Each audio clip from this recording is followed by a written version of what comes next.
Now let me give you a little simple formula for goal setting. Okay? We take 2.5 hours on the weekend for the whole 10-year plan. We don't have time for that tonight. But let me get you started with a little simple formula Mr. Schoaf gave me. And maybe this will be helpful. First of all, I've divided goals into 2 parts. First is long range.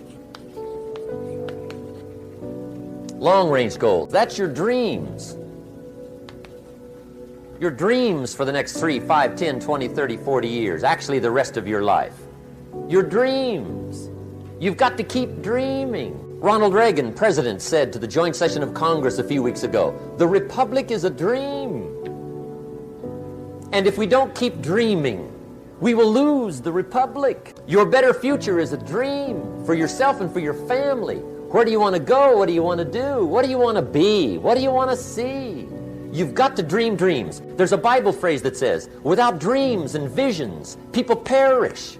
You've got to have something to go for that inspires the heart and the soul. Dreams. From the children of Sanch, it says, take the crumbs from starving soldiers, they won't die. Take the bread from hungry children, they won't cry. But without dreams, we all will die. You've got to dream. Don't lose your dreams.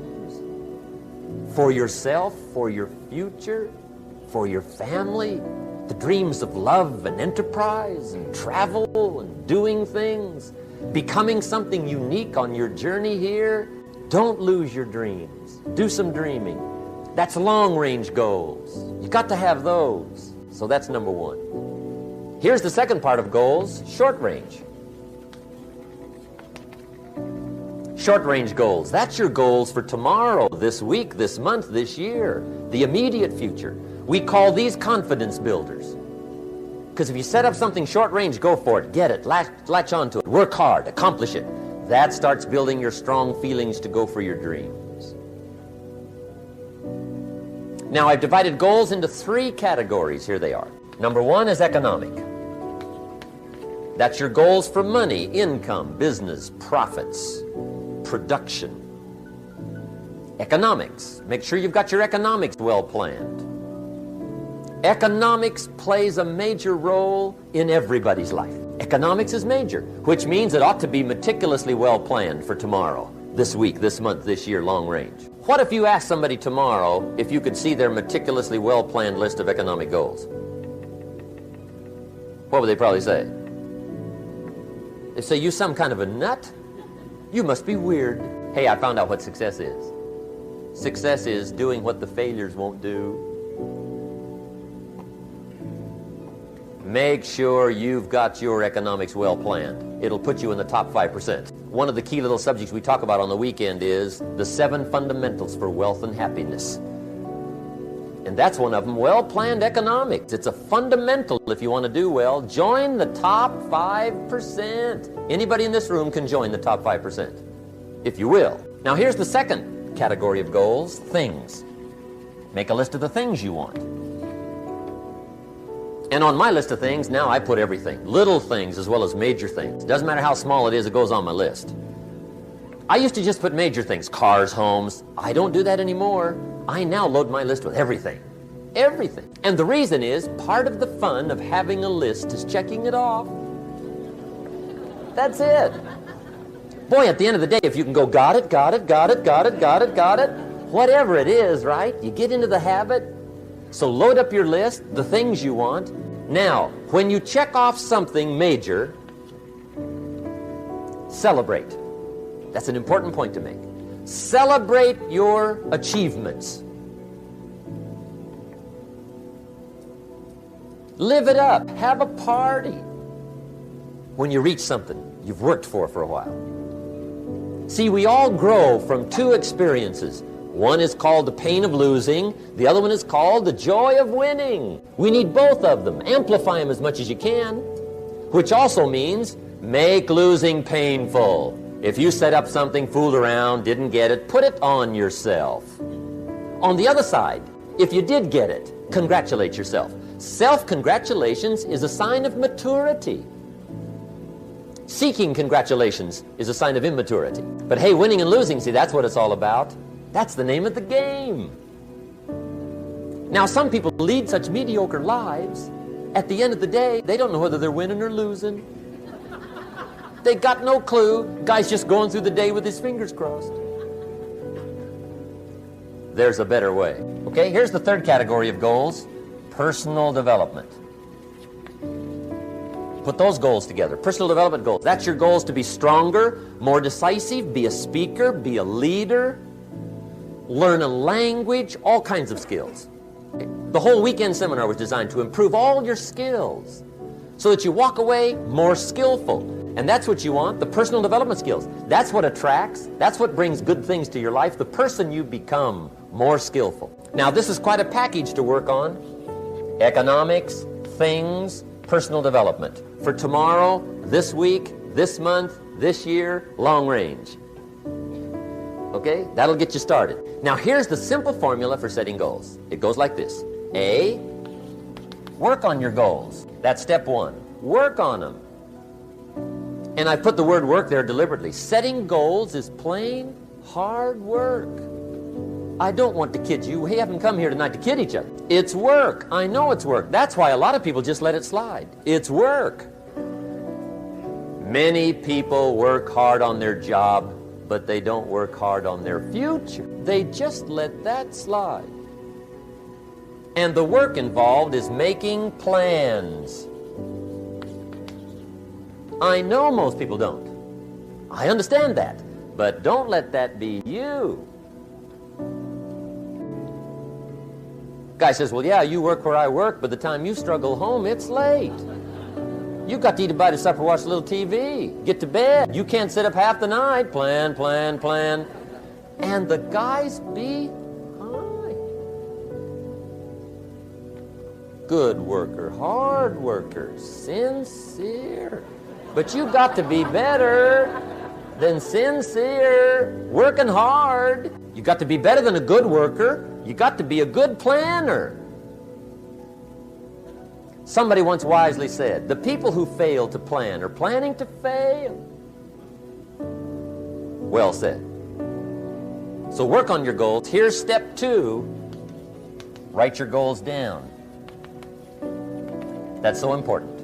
I teach my staff around the world, put your goals in your journal. Because one of the major people you want to study is yours. Say, here's the list of goals I put together 3 weeks ago. Here's the list of goals I put together 2 years ago.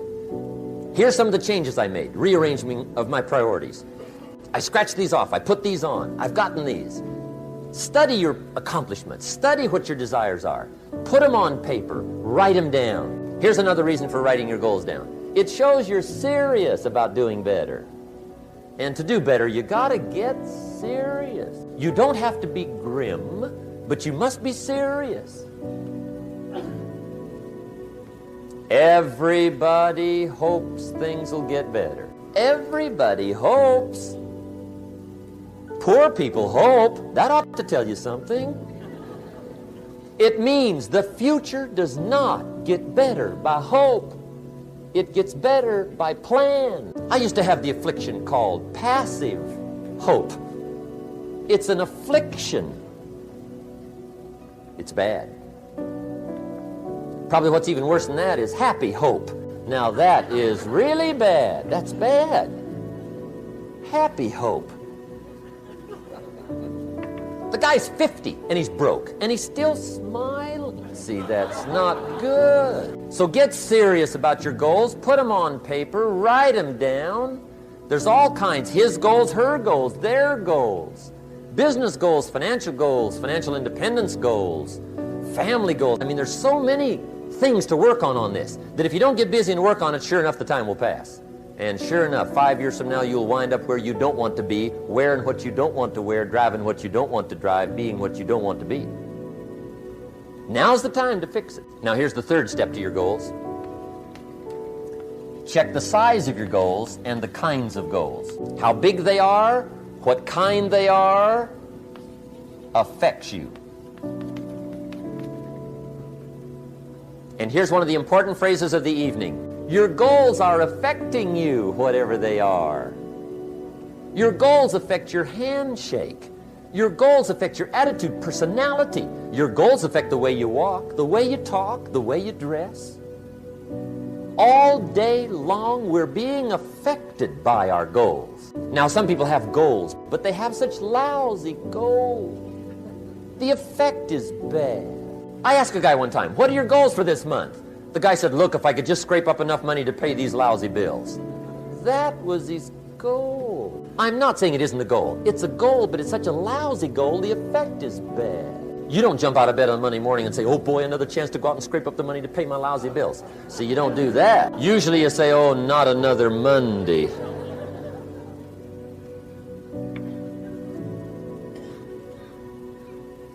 And some people have so given up on life, they have joined the thank God it's Friday club. How sad. Surely those are the same people, when life is over for them, will say, thank God it's over.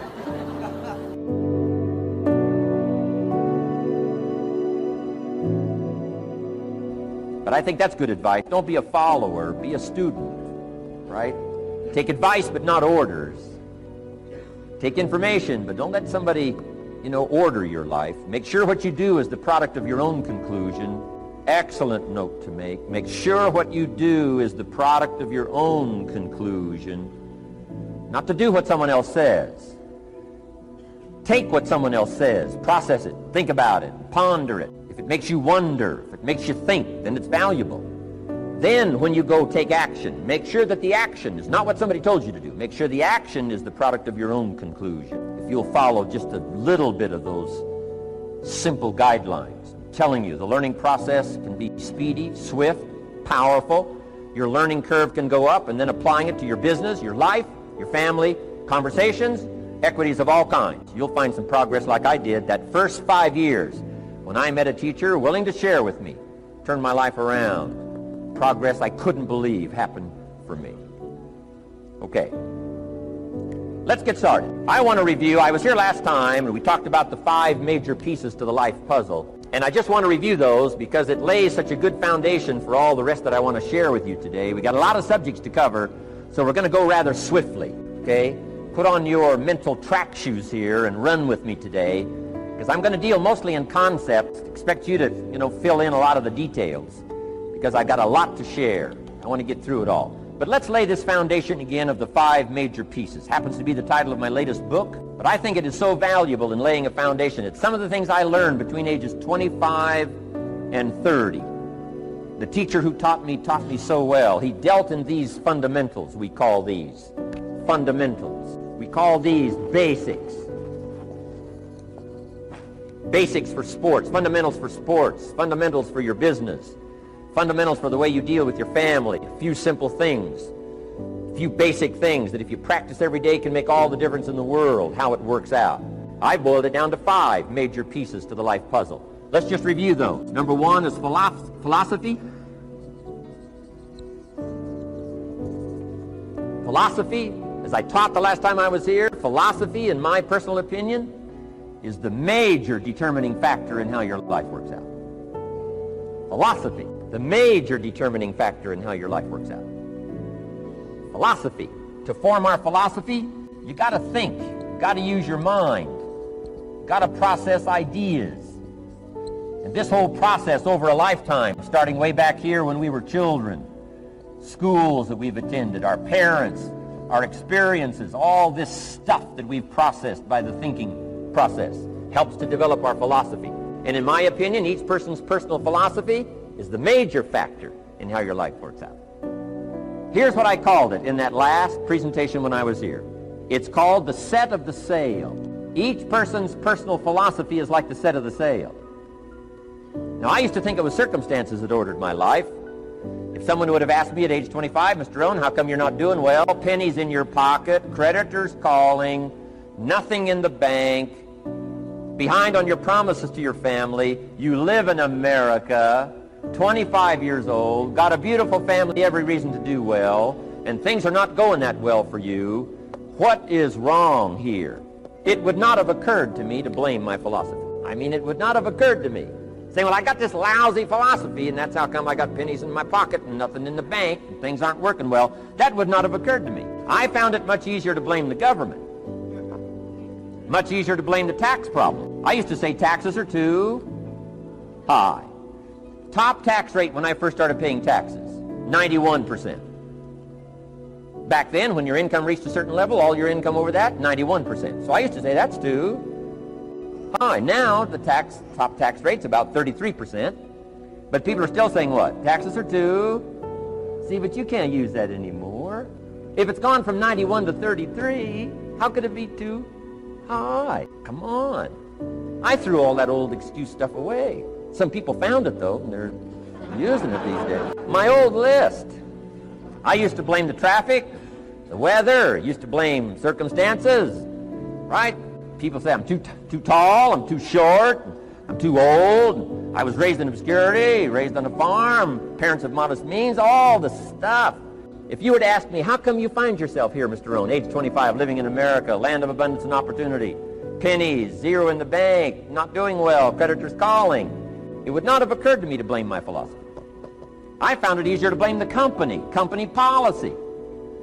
I used to say, if this is all they pay, how do they expect you to do well? So I figured that, my future was going to be tied to what everybody else was arranging, the economy and, right, interest rates. I used to say things cost too much. That was my whole explanation, not my philosophy, until my teacher taught me better that this is where the problem was, my own personal philosophy. Here's what's exciting about each person's personal philosophy. That's what makes us different than dogs and animals and birds and cats and spiders and alligators. That's what makes us different than all of the life forms. The ability to think, the ability to use your mind, the ability to process ideas, and not just operate by instinct. In the winter, I'm telling you, the goose can only fly south. What if south doesn't look too good? Tough luck. It can only fly south. But see, human beings are not like a goose, can only fly south. I mean, you can turn around, go north, you can go east, you can go west, you can order the entire process of your own life. And we do that by the way we think. We do that by exercising our mind. We do that by processing ideas and come up with a better philosophy, a better strategy for our life, goals for the future, okay? Plans to achieve those goals. All this comes from developing our philosophy. Philosophy helps us to process what's available. Well, when we get here, we got seed, and we got soil, and we got some rain, and we've got some what? Sunshine, and we've got some seasons, and what? The miracle of life. Now, the key is, what do you do with all this stuff? How do you turn all this stuff that's available here into equity and promise and lifestyle and dreams and future possibilities?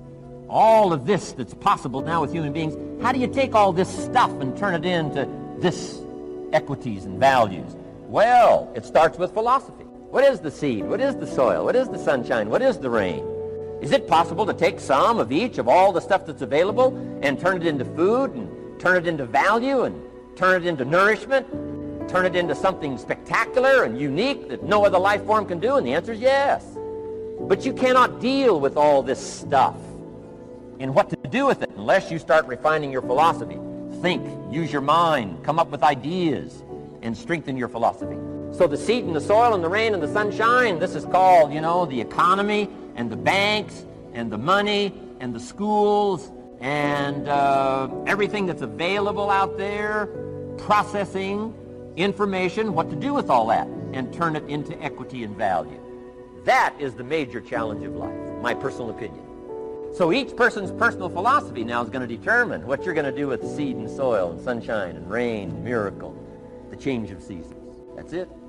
My personal opinion. Each person's personal philosophy is like the set of the sail. That's what this seminar is for today. Help you to trim a better sail. You don't need a better economy.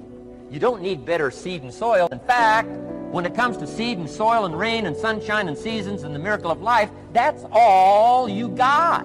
Now, what if you blame this stuff? Then you're blaming all you got. If you blame the economy And you blame the schools, and you blame the teachers, and you blame the sermons and the preachers, and you blame, the marketplace, and you blame the company and company policy. What else is there? When some people get through with their blame list, there isn't nothing else. That's all there is. And if you blame the only thing you've got to work with, I'm telling you, it's called mistake colossal in not understanding that that's all you've got to work with. And if this is all you've got to work with, then you don't change the seed, and you don't change the soil, and you don't change the rain, and you don't change the sunshine, you don't change the seasons.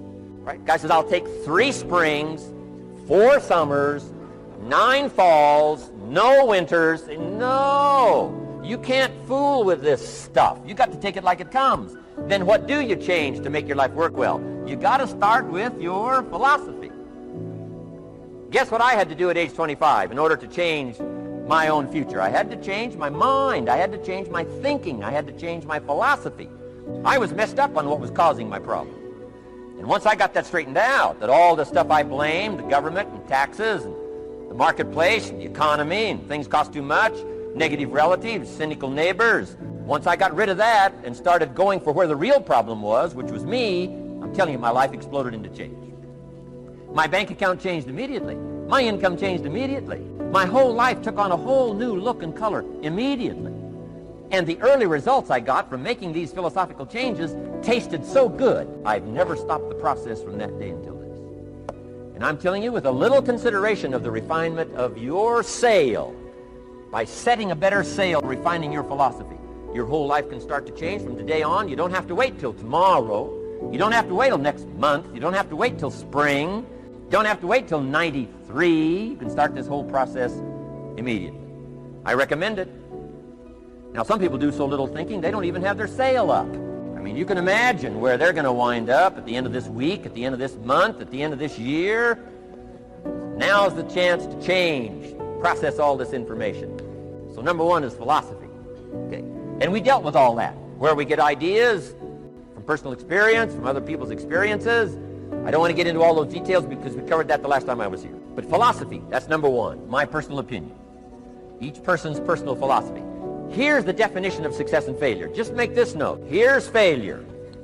A few errors in judgment,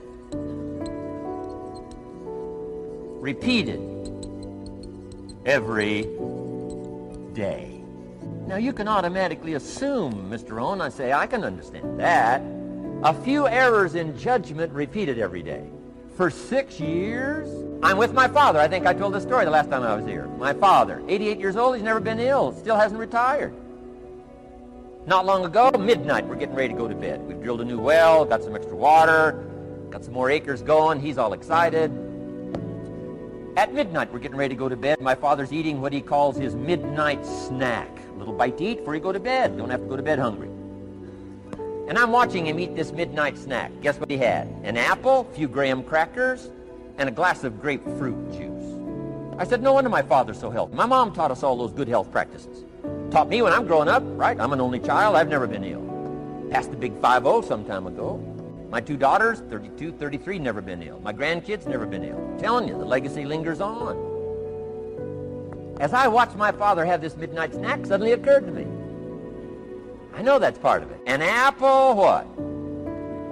A day. That's gotten to Dallas-Fort Worth, right? An apple.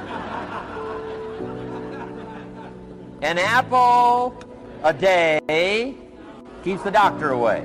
Good question for this intelligent audience. What if that's true?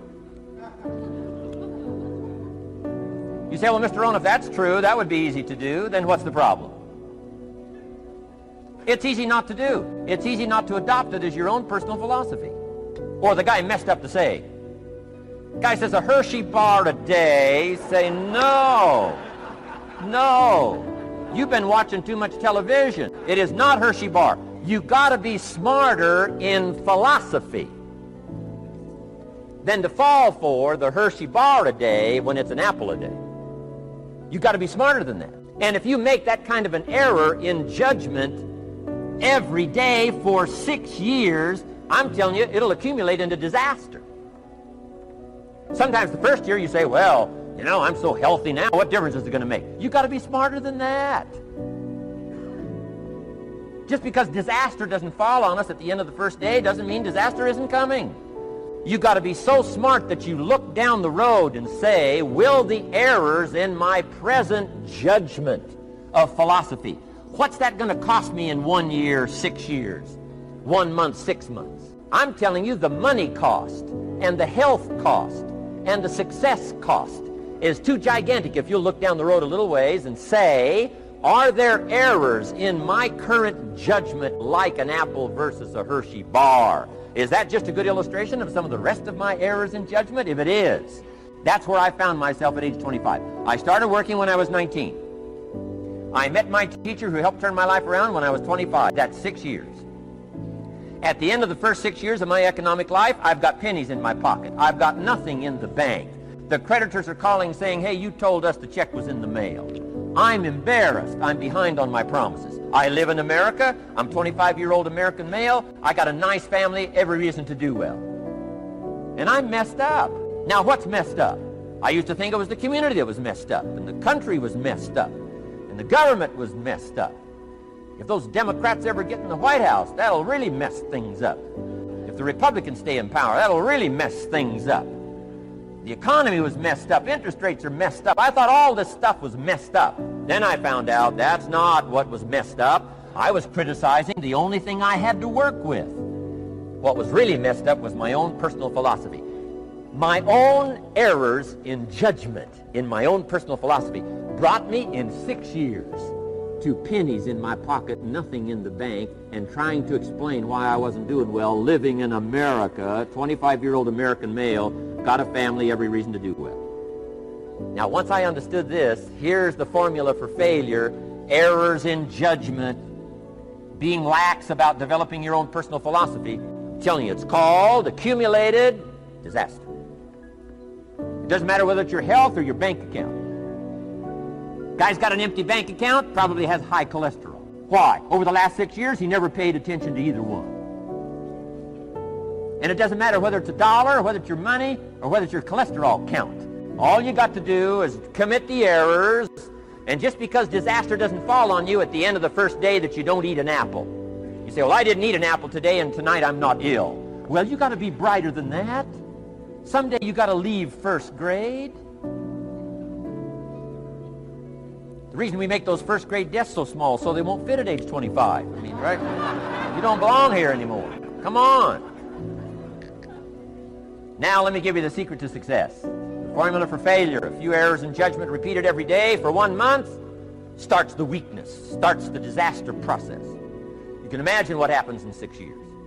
Now here's the formula for success: a few simple disciplines practiced every day. And you've started a whole new process called a whole new life. A few simple disciplines practiced every day. And if you decide today to go for the apple instead of the Hershey bar, I'm telling you, you have begun the process of turning your life around. And if you keep up that process, not only with your health habits, but with your money habits and with your communication habits, with your sales habits and management habits and every other habit that you've got, if you'll start that process, eliminate the errors and replace it with disciplines practiced, I'm telling you, you can start this process of life change immediately. After today, you don't ever have to be the same again, only by choice. You don't have to walk out of here the same as you walked in today, only by choice.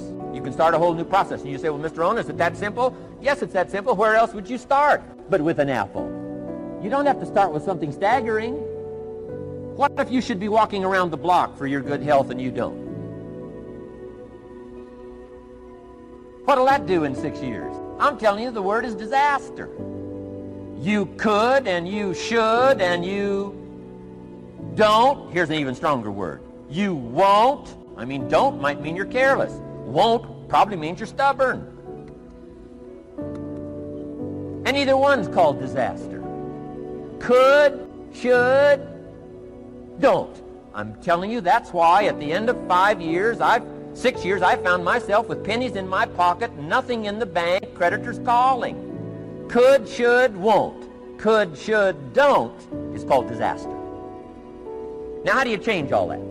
The next 6 years, I got rich. The next 6 years, I became a millionaire. By the time I'm 31, I'm a millionaire. How about that? You say, well, Mr. Rohn, what happened? Well, strangely enough, during that second 6 years of my economic life, the government was about the same. I'm telling you, taxes were about the same. My negative relatives were the same. I'm telling you, the economy was about the same, and prices were about the same, and everything else was about the same. Circumstances were about the same. Then how come I got rich? How come I totally changed my life? I was not the same. Somebody says, well, what did you go to work on to do all that? I started with my philosophy. I started amending my errors by doing some better thinking, changing my mind, coming up with ideas that I didn't have before I met my teacher. And once that whole process started for me, I'm telling you, I changed my whole life. Within a 6-year period, I was never the same. And I've kept up that process all these years. One of the reasons why I'm here is to continue my craft. I don't want the day to come someday somebody says, you should have heard Jim Rohn 10 years ago when he was really terrific.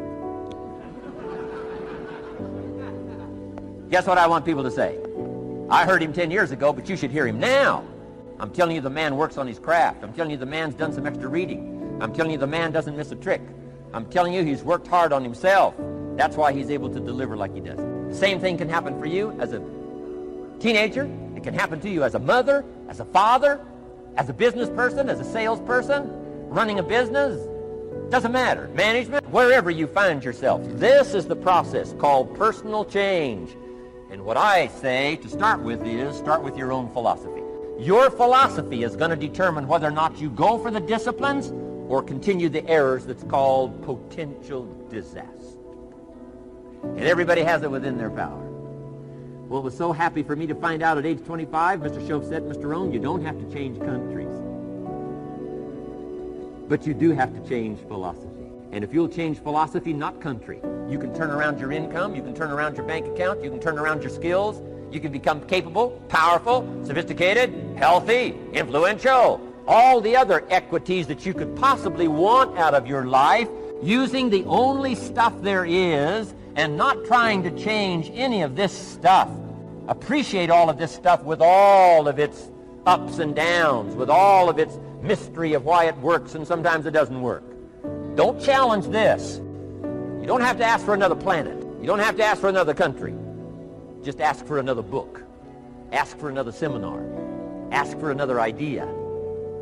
And you can start this whole process of personal life change. Now, I could spend the whole day on philosophy, because that's where it is. If I could get you intrigued with that enough to study it, enough to ponder it, to where you would pick up the commitment like I did and say, hey, as simple as an apple a day, as simple as a walk around the block, why not start right there? If you don't start there, where else are you going to start? Might as well start where it's easy, and then go to the more complicated disciplines. Because if you can't handle the simple disciplines, how can you handle the complicated ones?